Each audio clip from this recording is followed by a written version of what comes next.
asam urat sudah mulai datang, betul? 50 tahun tambah kolesterol, betul? 70 tahun teman sekelas sudah tinggal 1, 2, 3 orang, betul? Tapi saudara, walaupun umur umat Nabi Muhammad pendek, tapi umat Nabi Muhammad mempunyai banyak keistimewaan. Salah satunya ketika Ramadan kita dipertemukan dengan malam Lailatul. Kapan terus malam Lailatul Qadar itu? Para ulama berbeda pendapat. Ada yang bilang malam Lailatul Qadar, pendapat ulama, jatuh pada tanggal 1 bulan Ramadan. Aduh, liwat wis tanggal 1 tepat turun nama. Ada yang bilang lagi pendapat ulama malam Lailatul Qadar adalah tanggal jatuh pada tanggal nuzul, tanggal 17 bertepatan dengan nuzulul. Masih tinggal berapa malam? Sekarang malam berapa, Bu? Nanti malam 15. Berarti 2 malam lagi. Ada yang berpendapat ulama seperti ulama-ulama yang ada di Mekah Madinah bahwa Lailatul Qadar jatuh pada tanggal 27 Ramadan.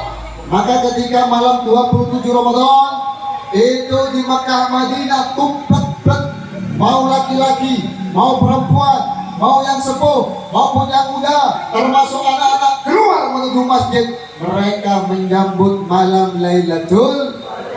Tapi jumhur ulama, mayoritas ulama berpendapat bahwa malam Lailatul Qadar itu jatuh di 10 terakhir bulan Ramadan, terutama tanggal ganjil.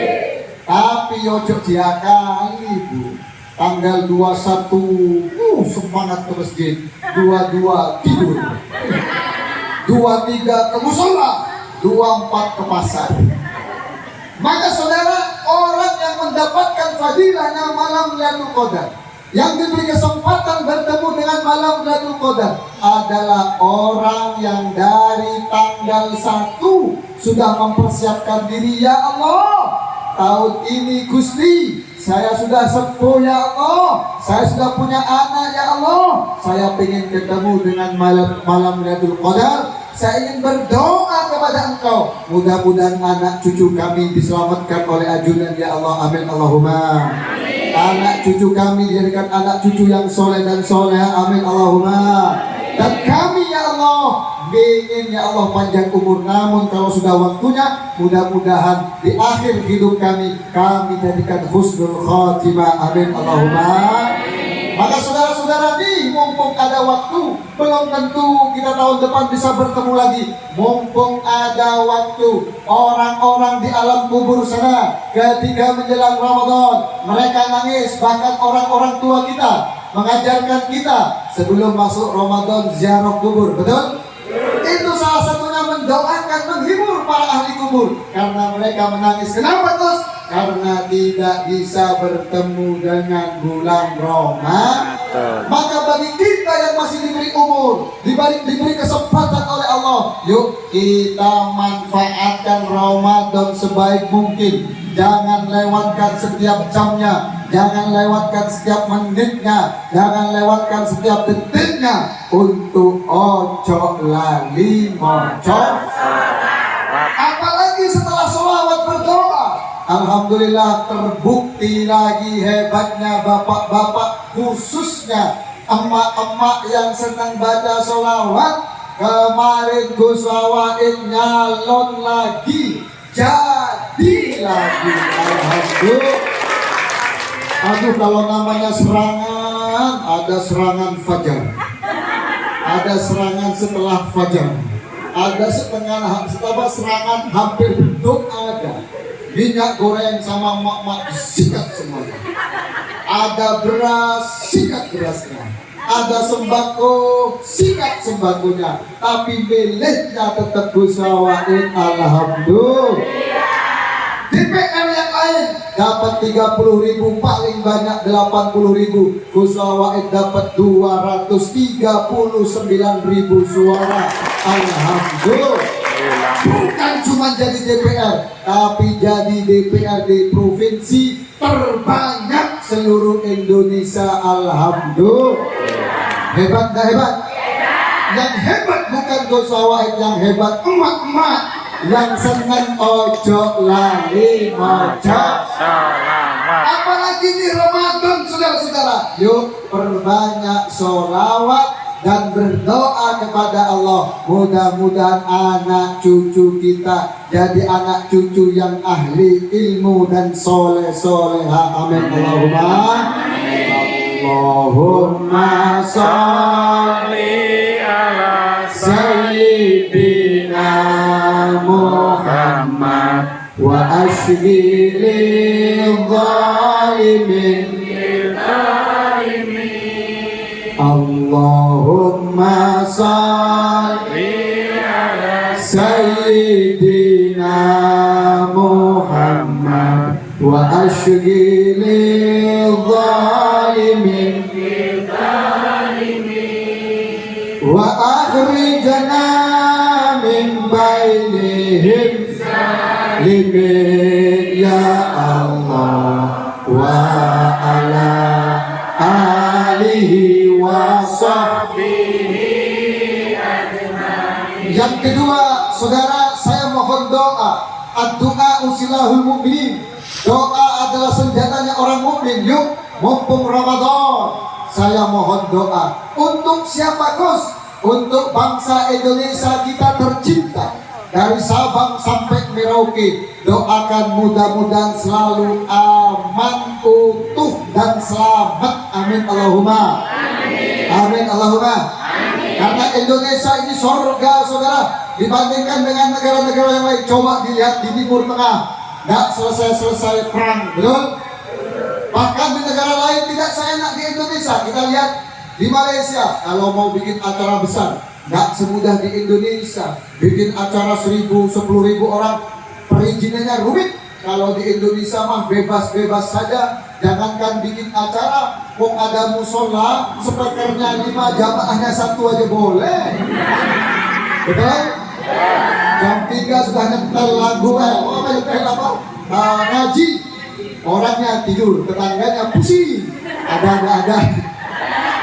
Maka di Indonesia mah bebas-bebas saja, semua boleh. Makanya yuk kita doakan negara tercinta kita Indonesia, dari Sabang sampai Merauke, mudah-mudahan selalu selamat, aman dan utuh. Amin Allahumma. Amin. Terutama saudara, Kabupaten Jember, kabupaten tercinta kita. Tadi disampaikan oleh Mas Gemor bahwa Jember hari ini kemiskinannya terbanyak, nomor 2 seprovinsi Jawa Timur. Innalil.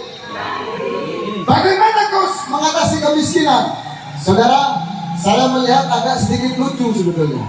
Yang saya mau tanya, yang miskin itu orang desa kebanyakan atau orang kota? Desa. Desa. Yang miskin itu pengusaha atau petani? Petani. Yang miskin itu pengusaha atau buruh tani? Buruh tani. Yang miskin di desa yang dibangun alun-alun, nyambung nggak nyambung? Ya nggak nyambung, itu sama kayak orang sakit kepala yang diobati dengkul. Jaga sembuh naik becak, nggak nyambung cak. Maka saudara, untuk mengatasi kemiskinan di Kabupaten Jember, di saat 2023 kemiskinan di Indonesia turun, di saat kemiskinan 2023 di Jawa Timur turun, tapi di Jember 2023 naik. Waduh, hebat gak hebat? Acur-cur. Bagaimana untuk mengatasi itu? Maka pembangunan harus bertumpu di desa, bukan di kota. Setuju? Maksudnya gimana, Gus? Contoh, ini saya kuliah bab ini, saudara. Kalau ingin maju desanya, pengen kemiskinan berkurang di desa, pembangunan di desa jalan dengan baik, maka penghasilan orang desa harus meningkat. Gaji RT RW harus ditingkatkan. Amin Allahumma. Gaji perangkat desa juga harus dinaikkan. Amin Allahumma. Gaji kader posyandu harus dinaikkan. Amin Allahumma. Ada yang belum digaji, Gus. Ada yang belum digaji, siapa itu? Kader lansia. Kader lansia. Kader lansia harus digaji dan dinaikkan. Amin Allahumma. Amin. Tunjangan guru ngaji harus diberikan, dinaikkan, dan pembagiannya harus layak dan terhormat. Setuju? Kenapa Gus? Kenapa? Ini ilmu. Saya S1, S2, S3 belajar ini. Kalau pendapatan masyarakat, contoh Pak RT awalnya gajinya berapa sekarang? 200 dari ADD, 100 dari kabupaten. Kalau dinaikkan 500 sampai 1 juta. Apakah Pak RT akan belanja di Jakarta? Enggak. Belanjanya tetap di desa Kesilir. Kalau belanja di desa Kesilir, toko-toko di Kesilir, warung-warung di Kesilir hidup. Kalau hidup, pendapatannya naik. Kalau naik, orang miskinnya turun. Kalau naik pendapatannya, bayar pajak tambah naik. Kalau bayar pajak naik, government expenditure. Apa itu? Belanja pemerintah dia akan naik, maka anggaran untuk kemiskinan juga akan naik. Kalau itu terjadi, kemiskinan akan turun. Amin Allahumma. Amin. Maka kunci dalam jangka pendeknya, saya kemarin diskusi dengan mantan Bupati Jember 2 periode, MZA Jalan. Saya bilang, Pak Jalal, saya mau nanya, Pak Jalal sudah 2 periode jadi bupati, alhamdulillah sekarang bersama Gus Wawain, alhamdulillah. Saya nanya sama beliau, Pak, kalau pupuk subsidi memang berkurang, Pak, kalau pupuk subsidi memang tidak cukup di Jember, Pak, bisa nggak, Pak, kalau pemerintah Kabupaten Jember membeli pupuk non subsidi dan dijual harga subsidi kepada petani, bisa nggak? Bisa, Gus. Maka ke depan, kalau memang pupuk subsidi itu terbatas, maka petani harus dibantu dengan pupuk non subsidi tapi dijual seharga pupuk subsidi. Setuju? Amin Allahumma. Yang kedua, saya mengutip dalam Ta'lim Muta'alim, disampaikan fakam abdin yakumu maqama hurrin wa kam hurrin yakumu maqama abdin. Anaknya orang hebat, anaknya raja, bisa tidak jadi apa-apa, bisa tidak jadi orang mulia kalau dia tidak mempunyai ilmu. Anaknya budak, tidak apa-apa. Anaknya orang fakir miskin, bisa jadi orang sukses, bisa berhasil, bisa terhormat, bisa jadi ulama, bisa jadi pejabat kalau dia mempunyai ilmu. Saya mau nanya, kalau gajinya RT RW 300.000 US dollar, 300.000 rupiah, atau gajinya kader posyandu 150, kalau putra putrinya pengen masuk ke fakultas kedokteran, mampu tidak mampu? Kalau anak panjenengan mau masuk fakultas farmasi, fakultas kesehatan, mampu tidak mampu? Kalau tidak mampu, akhirnya katanya Bang Haji Roma Irama, yang kaya makin kaya, yang miskin makin miskin. Maka kalau ingin melihat kemiskinan itu berkurang, di desa-desa kemiskinan berkurang, maka pemerintah Kabupaten Jember harus bisa memastikan anaknya RT RW, anaknya perangkat desa, anaknya guru ngaji, anaknya kader posyandu, anaknya ketua-ketua pengajian dikuliahkan oleh pemerintah Kabupaten Jember. Amin Allahumma. Amin Allahumma. Apa bisa, Gus? Apa yang tidak bisa? Al ilmu imamul amali wal amalu tabi'uhu. Kalau pengen berhasil harus sama ahlinya. Kalau orang ahli bikin tahu, jangan bikin bangunan, roboh tuh bangunan. Atau ahli bikin bangunan, terus bikin tahu, ya watos bu tahu deh, betul? Maka serahkan pada ahlinya, mudah-mudahan Jember bisa lebih baik lagi. Amin Allahumma.